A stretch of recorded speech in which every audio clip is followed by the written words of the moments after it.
നിങ്ങളുടെ favourite shows ഇനി ഒരിക്കലും മിസ്സാവില്ല. ഇപ്പോൾ C5 കാണും നിങ്ങളുടെ ഫേവറേറ്റ് ഷോസ് തികച്ചും സൗജന്യമായി. അടങ്ങി ഒതുങ്ങി ഇതിനകത്ത് കഴിഞ്ഞോളണം.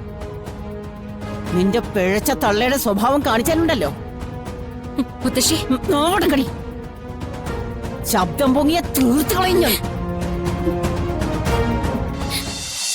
ചേച്ചി തന്നെ ആയിരിക്കോ?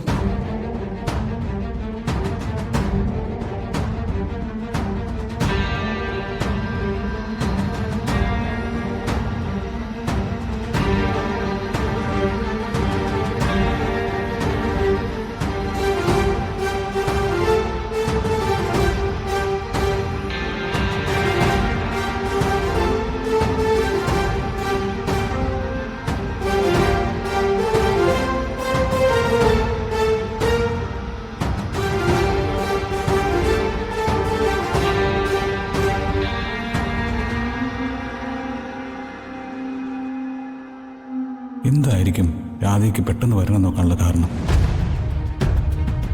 എന്തെങ്കിലും അറിഞ്ഞു കാണുമോ?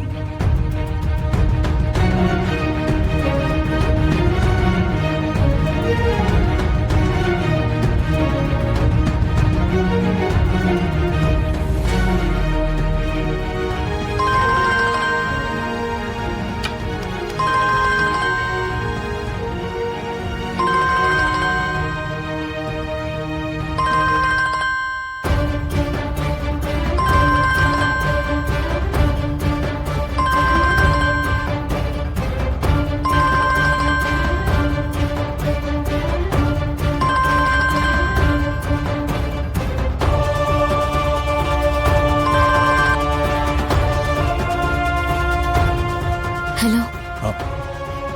രാധിക, താൻ വേറെ വിവാഹത്തിന് സമ്മതിച്ചോ? എടോ, തനിക്ക് വേറൊരു പയ്യനെ നോക്കുന്നുണ്ടെന്ന് പറഞ്ഞ് അച്ഛൻ എന്നെ വിളിച്ചിരുന്നു.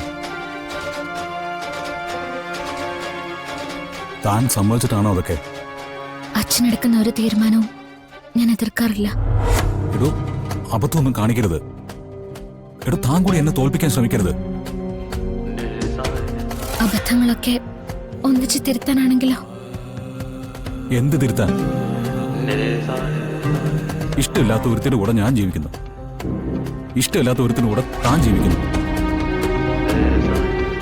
എടോ, പരസ്പരം ഇഷ്ടപ്പെട്ടതിന്റെ പേരില് നമ്മൾ തന്നെ നമ്മളെ ശിക്ഷിക്കണം.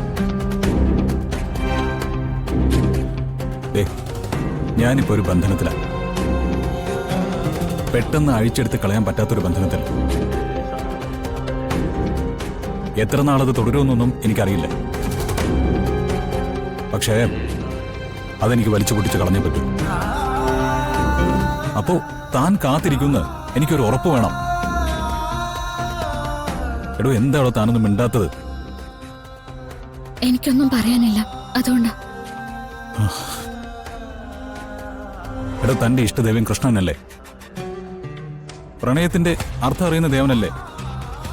അദ്ദേഹത്തിന്റെ മുമ്പില് മനസ്സിലുള്ള ഇഷ്ടം തനിക്ക് ഒളിക്കാൻ പറ്റുമോ? പറ.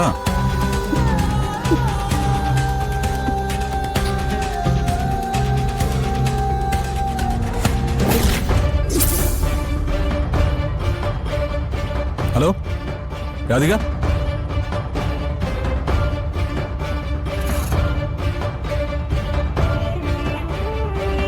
ഏയ്,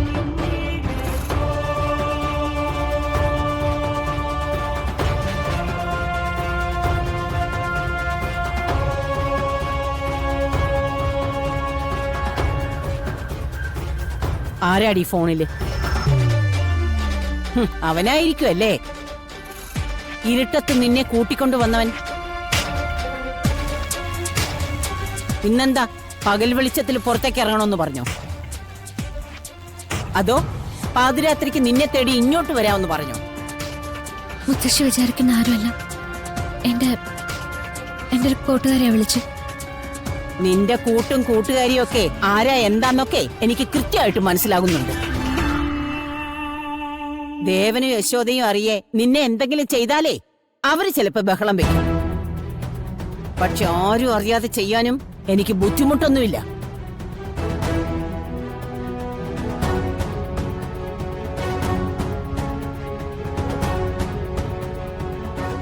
അടങ്ങി ഒതുങ്ങി ഇതിനകത്ത് കഴിഞ്ഞോളണം. നിന്റെ പിഴച്ച തള്ളയുടെ സ്വഭാവം കാണിച്ചാലുണ്ടല്ലോ.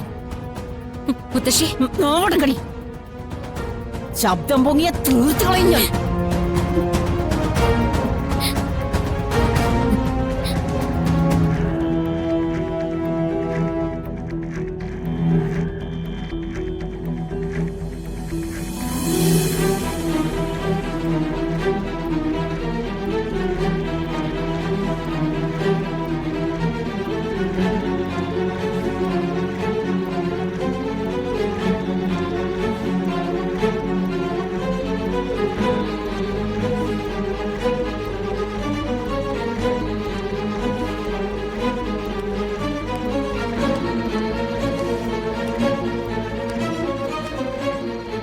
എന്താ ഇത്ര ആലോചിക്കുന്നത്?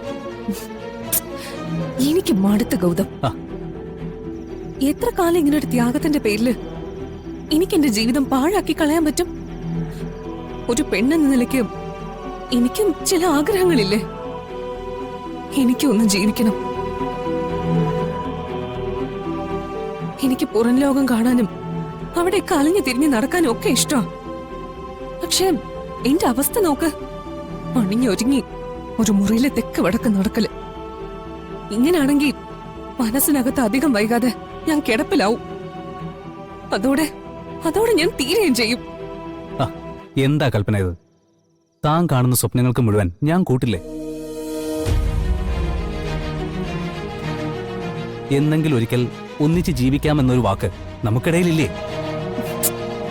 അതൊന്നും നടക്കില്ല ഗൗതം. മനസ്സ് ചത്തിട്ടും ശരീരം ചാവാതെ സൂര്യ ആ വീൽ ചെയറിൽ ഇരിക്കുന്നിടത്തോളം കാലം അതൊന്നും നടക്കില്ല. ഓരോ ദിവസവും കട്ടിലിൽ നിന്ന് എഴുന്നേക്കുമ്പോ അടുത്ത് കിടക്കുന്ന സൂര്യക്ക് ശ്വാസം ഉണ്ടോന്ന് ഞാൻ നോക്കും. മറ്റുള്ളവര് കേട്ടാ അത് ക്രൂരതയാ. പക്ഷെ എന്നെ സംബന്ധിച്ചിടത്തോളം അത് എന്റെ ഉള്ളിലെ പെണ്ണിന്റെ മോഹം. താൻ കുറച്ചുകൂടെ ഒന്ന് ക്ഷമിക്കേ. കൃത്യമായ ഒരു അവസരം വന്ന അയാളെ നമുക്ക് ഇല്ലാതാക്കാം.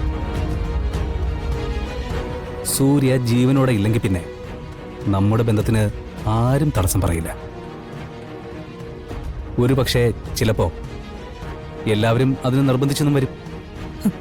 കണക്ക് കൂട്ടാനൊക്കെ വളരെ എളുപ്പം. നടത്തിയെടുക്കാനാ പ്രയാസം. ഗൗതം, ഞാനൊരു വഴി പറഞ്ഞു തന്നാ അത് നടത്തിയെടുക്കാൻ ഗൗതമിനെ കൊണ്ട് പറ്റുമോ?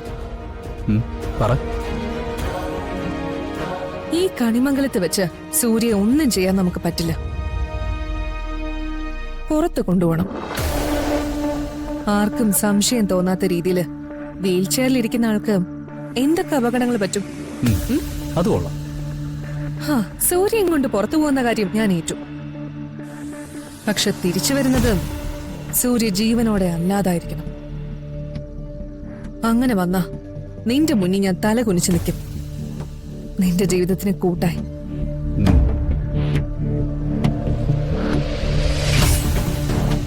ഞാൻ ഇന്നുവരെ കണ്ടതിൽ ഏറ്റവും വലിയ ലഹരി കൽപ്പനയാണ്.